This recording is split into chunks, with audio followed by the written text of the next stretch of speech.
Arex Delta. These are the last two mags to make 1,000 plus rounds. I needed 62 and a half magazines, and that's 62 and a half. I've already done shot like 5 mags. You can see that's how I've been keeping track of my mags right there. And you know, this is all the way at the back in the range. That's just 50 feet, so let's go ahead and try another 50 feet with the last two mags. Celebrate. Woo! Now you can see I got a clear target.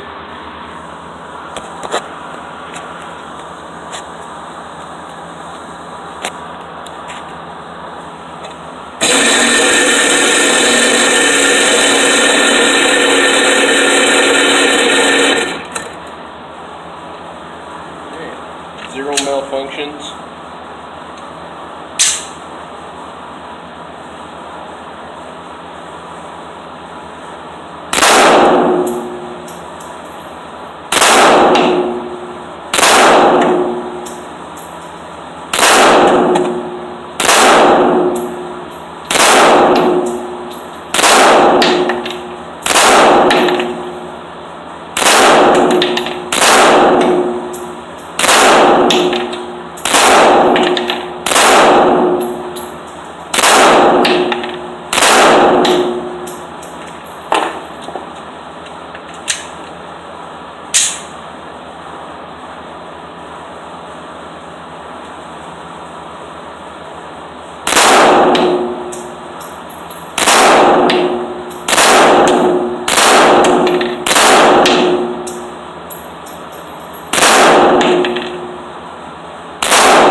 Clear.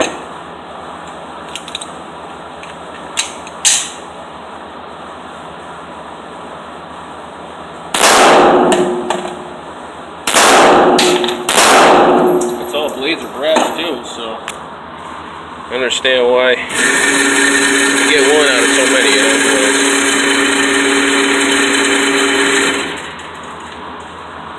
know. Wow. 1,000 plus rounds. How exciting. How exciting. Zero cleaning. Zero malfunctions. Couldn't be happier. Good morning, afternoon, or evening, whichever time you may be watching this. But this was a personal test for my Arex Delta.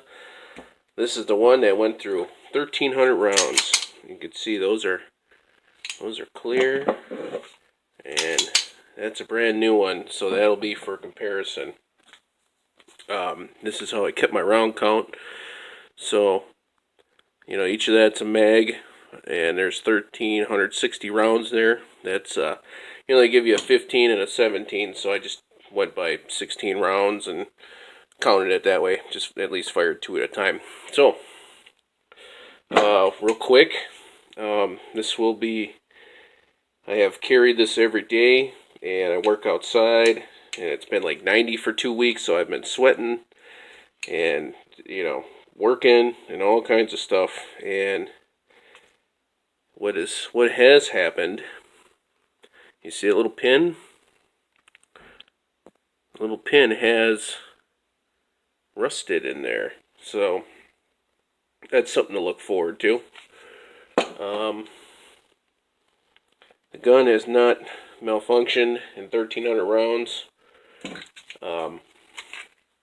No hiccups. I've shot brass, steel, aluminum, and nothing has made this gun fail. So I'm more than happy about that. And actually, this is the first time I'm taking this one apart. And just for comparison, this is what 1,300 rounds will look like. If we can get this cheap phone to focus here. So basically it's just dirty. It's just dirty, that's all. But you can see this is the new guy rod, and it looks like, doesn't look very fun to look at, but that's the used one. So as far as the barrels go,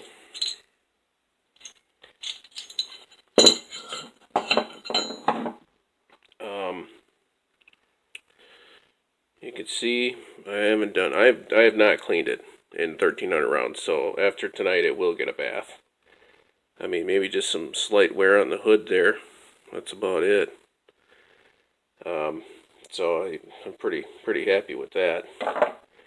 The inside, of course, the inside just got disgusting. But even after 1,000 rounds, I was like, oh, that's pretty good. You can see the mags. They get dirty. I was just curious. And maybe some rubbing alcohol will take that off, or however you clean these orange foulers. Other than that, I was pretty happy with the gun.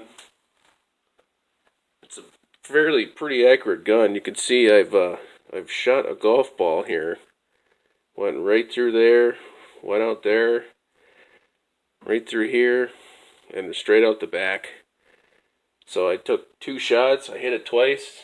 Didn't realize I hit it the first one, so I hit it the second one.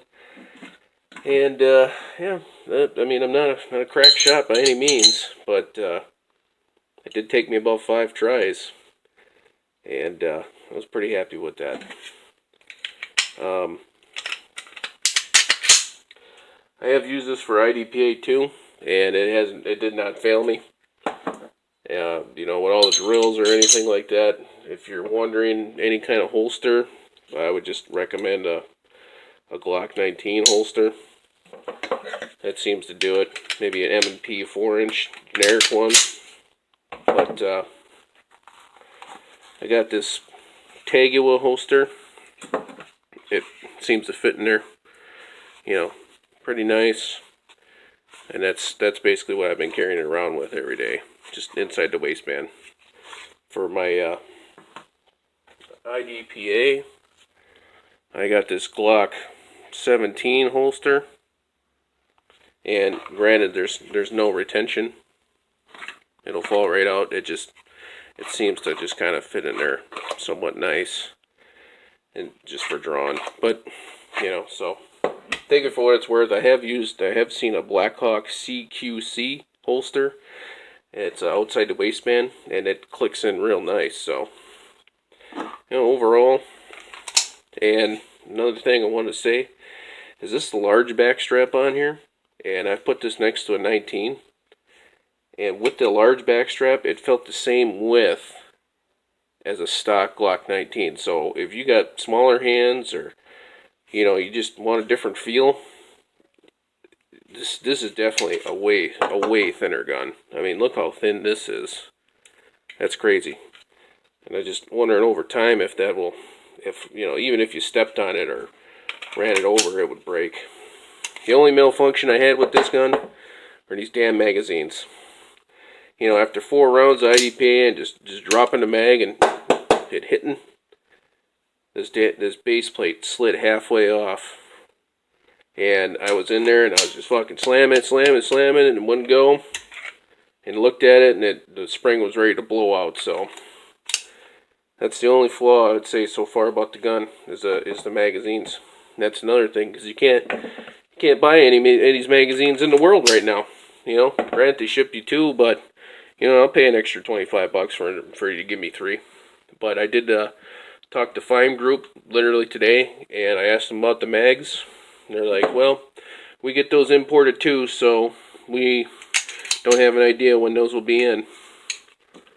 So this is June 2019, so we'll see when we start seeing mags come out. Overall, I mean, for the money, you can't beat it. I still carry this thing around. I would probably get different night sights or different sights because the sights are nice, but in any kind of low light, they just disappear. But I mean, this gun was accurate right out of the box, so I'm pretty happy. Other than that, thanks for watching, and go Arex. Oh, and one final thing before I forget. I was excited about getting one of these, pistols. But the only problem is I thought would be cool. Here's a standard Arex. And here's one of their standard magazines. Well, you know, magazine doesn't work. If anybody was wondering. Let's see here. Here's their 17 rounders. All they did was flip their little notches around, and they don't work. So if you can figure that out, let me know. Other than that, have a great night.